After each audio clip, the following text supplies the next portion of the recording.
Hey, good evening, everybody. Welcome to my favorite Deacon podcast on this very cold Tuesday night in St. Louis, Missouri. Doing okay. We're doing okay.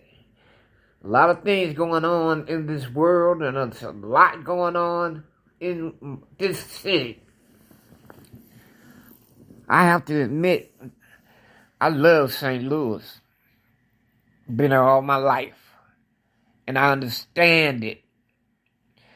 That doesn't mean that I like what's going on, because I don't.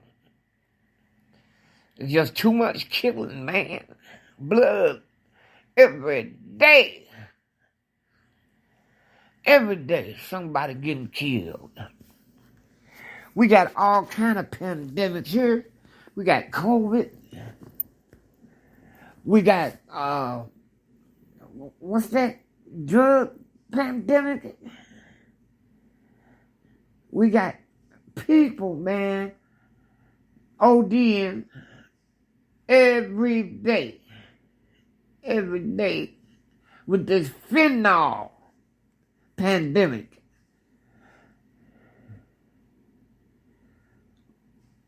People having relationship problems. All kind of things are happening right now, man, including myself. I've been through so much, ladies and gentlemen, you wouldn't believe. You know, I was a drug addict for 27 years, at least. I started using when I was 15. And I'm talking about heroin. I was shooting heroin in my arms at 15. Daily. And trying to go to school. Now, anybody that know heroin users will not stay in school, on a job, or nowhere else. Just not going to happen. Not going to happen. I would love to see it happen, but likelihood ain't great. I have a friend that did it. He retired from a job. 20 years. And he shot dope more than me. But he always made it to work. Always. Always. And I'm so proud of him. He's one of my mentors. He's 28 years sober. My other friend, it was 3 of us. And the second one is 29 years sober. And me, I have 27 years sober.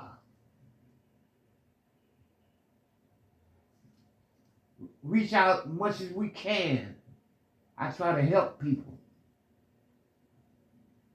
Most of the time, it's about the drugs and the alcohol. I don't get too many calls about the alcohol, but as far as drugs, man, I worked in a drug program at a shelter, homeless shelter, for 11 years. 11 years. And, man, it was hard. It was hard. You know, seeing people relapse, seeing people die, seeing people graduate and then get high. We graduated a guy a dear friend of mine. And the day he graduated, y'all know the deal. I ain't got to tell you. 13 months, 4 hours later, he was gone. He was gone. We've got to do better. The Bible says that we shall love our neighbors as we love ourselves. That's a lot of love, ain't it? Man, my wife left me. And some of the things she said that she left me for, unbelievable, man. Unbelievable. But you can't make nobody stay married to you. You can't make nobody stay with you. No matter what you think you can do, it's not like that. It's not like that, guys. I learned that. Now, after 27 years together, I'm just having a problem letting her go.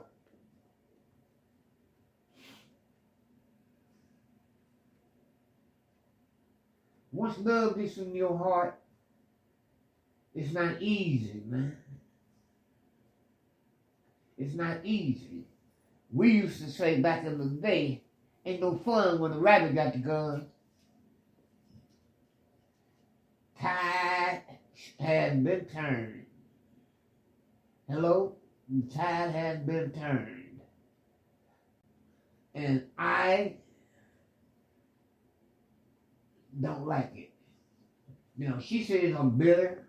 She says all kinds of things, but I do too. So why am I saying this? It's so much going on. So much. I can't get a break, man. My daddy said if it ain't one thing, it's another.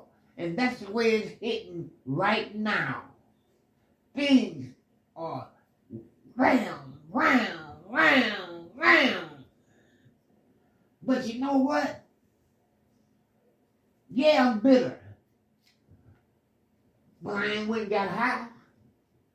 Yeah, I'm mad.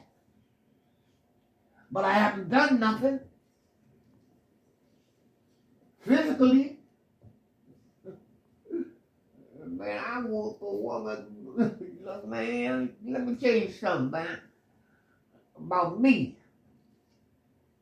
Back in the day, if you stood up to me like a man, that's how I was going to treat you, like a man. You get in my face with bass in your voice, I'm going to treat you like a man. But that's just me. I'm not saying I'm going to hit you. Don't take everything like that. But respect goes across the table, both ways. Both ways. I sit here all day trying to figure things out when God has already worked it out. But I get into myself, which is the flesh. And that's not good for me to get into the flesh. I wasn't a nice guy, man. I wasn't a nice guy. And this is something that we all need to remember.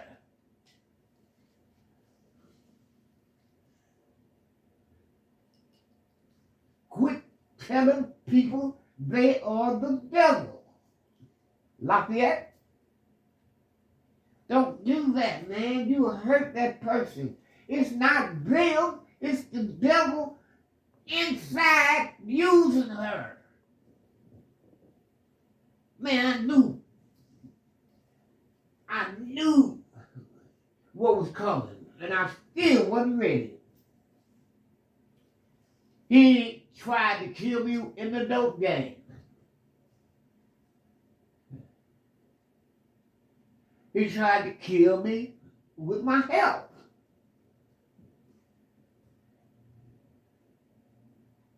He tried to kill me with a rollover accident. My truck rolled over twice.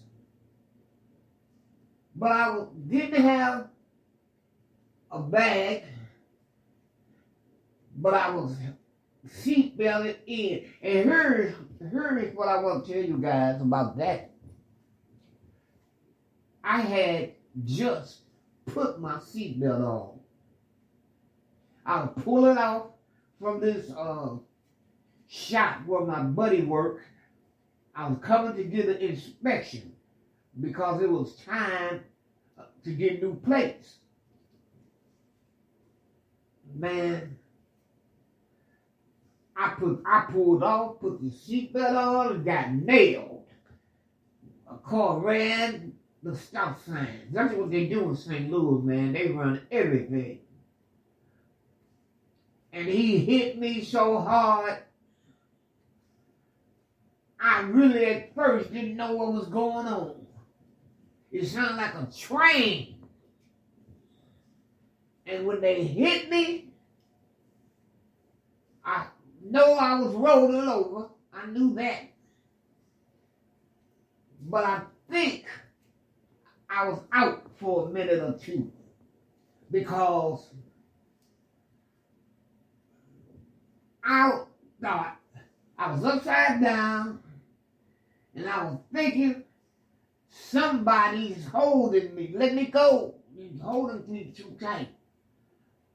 And I thought, man, nobody in here must have had an accident. Help me.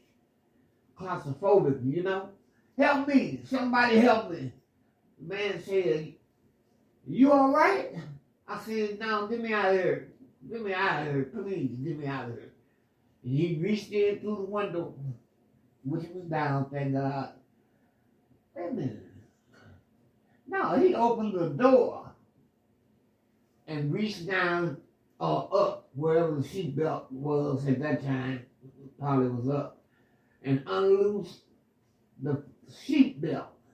And I fell down and crawled out of there, man. I had to get out of there. Claustrophobic now.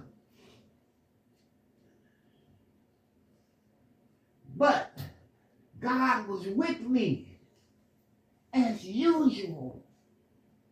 I had no physical injuries, y'all.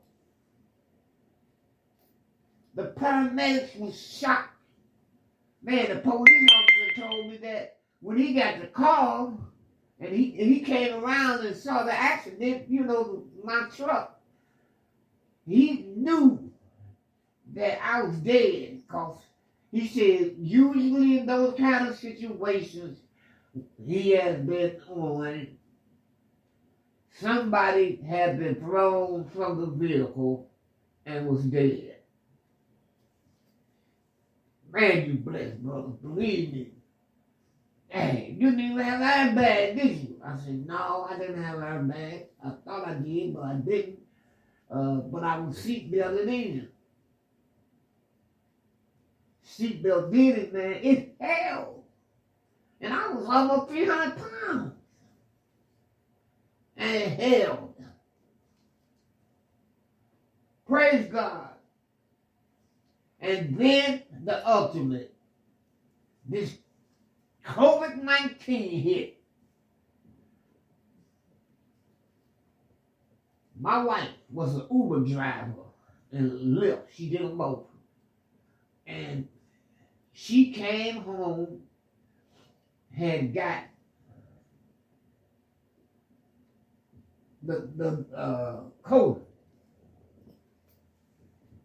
And I noticed it before she did. Because she don't lay around, man. She would do that. She always up at it. Unless she read the book, playing games on the phone, cooking, something like that. She always up. But she was laying down. I went in there and said, honey, what's the matter? You don't lay down like this. She said, I'm so tired. I'm just tired. I said, oh my God. What else, babe? She said, no appetite, I can't eat. And we took her temperature. She didn't have a fever. But it was too late. My young daughter caught it. And she went in her room and stayed. And my wife went to the bedroom, and that's where she was. Until the day came when it hit me. And I knew it was going to hit me. If everybody else got it, and I've got everything that will draw the COVID-19 to them. First of all, I'm black, okay? Secondly, I've got high blood pressure, I'm a diabetic, high cholesterol, can't breathe too much, COPD, and it grabbed me and put me in the hospital. 5 days, they released me. And I told my wife, I said, babe, something ain't right. She said, what? I said, I feel the same way I did when you first took me to the hospital. I'm tired and nothing changed. Oh Lord, what you want to do? I said, take me back. Now I had been home about 5 hours. I said, take me back, baby, I don't feel good. And when I went back to the VA hospital, they didn't hesitate, man. They put me right back in the same room and ward I was in. And the nurses came in and said, did we just see you home? I said, yeah, but y'all, made a boo-boo. Y'all boo-boo on that one. And I probably could get a lawsuit on that, man, but, I ain't gonna do that because I love them. I love them nurses and doctors. But my main thing is God brought me over that one. Yes, he did, man. Yes, he did. Throughout my life, he has been there for me. When I was 10 years old, I got hit by a car. The car was a 57 or 8 Ford. Now, come on, y'all. Y'all know, if you're old enough, you know how the cars was iron. This was in 64. I was going to school, crossed the street wrongly, and that's what happened. I had both my legs broke, but I wasn't dead. Knocked me from one corner to the other corner, I heard. I was listening to people describe what happened that was there. And it was amusing, but it wasn't funny.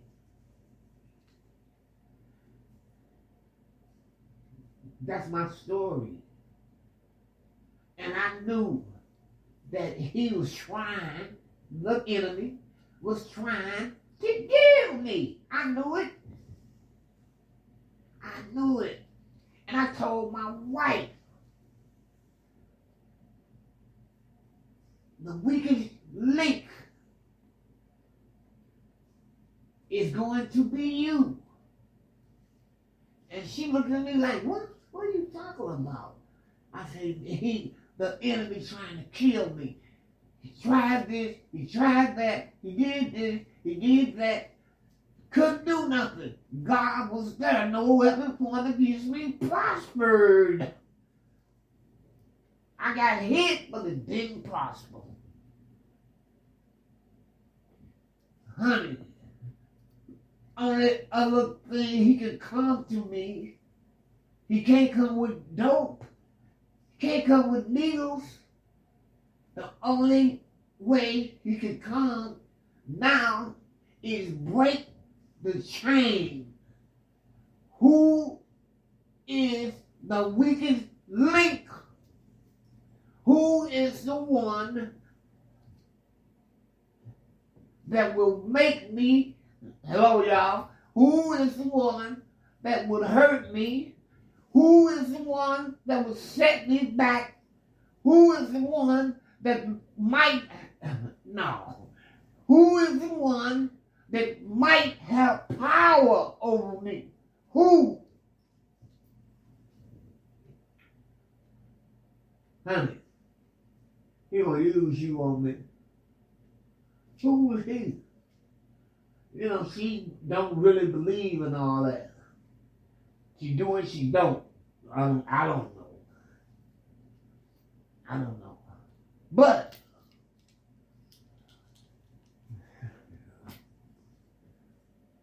we had a storm that came through. Y'all gonna look at this. The storm knocked a branch off the tree. Now we've been here 20 years, 20-some years, right? We done had all kinds of storms to come through and break limbs off the tree. All kind of ways. But they never hit a line. Never. They were close, but they never hit a line. Electric or nothing. It's hard to believe, but it's true. But this time, it nailed the electric lines, knocked it away from the house. And we had to figure out what we were going to do. So it was weird, man. One part of the house was lit, and the other side of the house wasn't. You heard me right. We had electric on this side, none on this side. So we knew that wasn't going to last. But listen, she used that opportunity to leave me. She said God is splitting us up. He using this to split us. I looked at her and said, oh, really? Yeah. I'm leaving, I'm going. Well, I'm gonna leave. Man, I was so mad, man. Then we talked about it. And I was working on the change already. I had made a big change, man. And she had some things she wanted to do. I know what the play was, for real. You know. I went to a hotel until the electric got fixed. I was in that hotel room, man. 2 different hotels because my time had ran out on the first one. And I went across the street to the other one. They both were nice. 70 days. 70 days in the hotel by myself.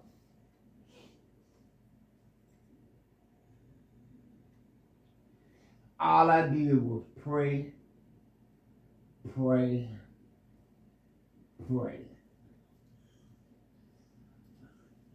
What is the deal here? Got out of that. Came back to the house. It was in shambles, of course. I said I was going to move. I started looking for places. I was actually looking for a condo because I was hoping to get Vicky back.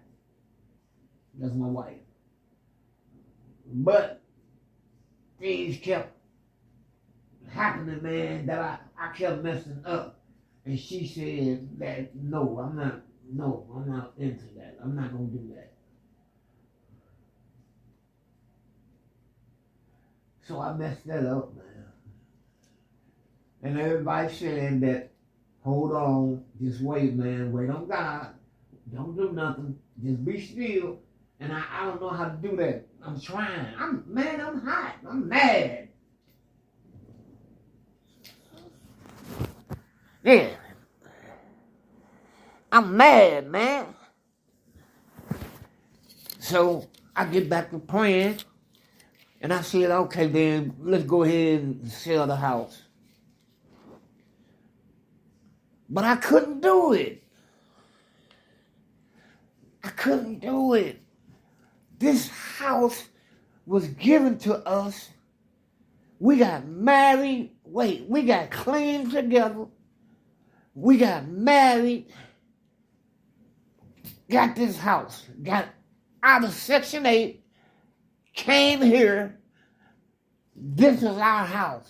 Together. She loved it. She talked and bragged about it, man. And I was proud that she was proud.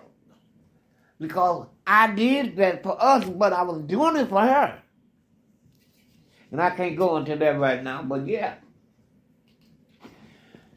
We went in under a VA loan, no money down, no nothing. We put $500 down for what they call it, show money or something. And when we signed the deal, they gave us a check back, $500. Man, me and my wife went and ate where the black folks go, Red Lobster. But we enjoyed it, man. We enjoyed just me and her. Came back to the house. My kids were in school. And, man, she just went through the rooms, man, saying what she wanted to do. And did it. I was happy for her. I was happy for me. I was happy for the kids. One gonna raise them in that city, man. I was so glad of that. We brought them out here in this county, and it did them good. They both graduated. They both went to college, some college. One of them do hair. My other daughter, what does she do? Man, that girl, man, she's so smart, man. She into dispatcher for trucks, her own business. Yeah, she a bad girl. I love her. She got her son, Rito. His name is Reed, but I put a, Rito flavor. So that's why I'm at today, man. I admit it. I'm in a struggle. Man. I do want her back. I do. But I got to shut up because she said she'll never come back to this house. And I looked at her and said, what? I'm not coming back here. But you don't never say never to God. Because when God gives you something, man, you better not give it back. So I'm going to say about that. So, brothers, it's been about 8 months, 9 months, I don't even know. But I tell you, man, make sure, men, you're completely satisfying your wife or your wife. And y'all know what I'm talking about. Make sure I'm messed up in that area. Make sure. Because if you're not doing it, somebody is. Goodbye. I'll see you guys. Talk to you another time. I gotta go. But God bless each and every one of them. Keep your heads up. You'll win if you don't quit. Ain't no telling what God might do for you. Bye.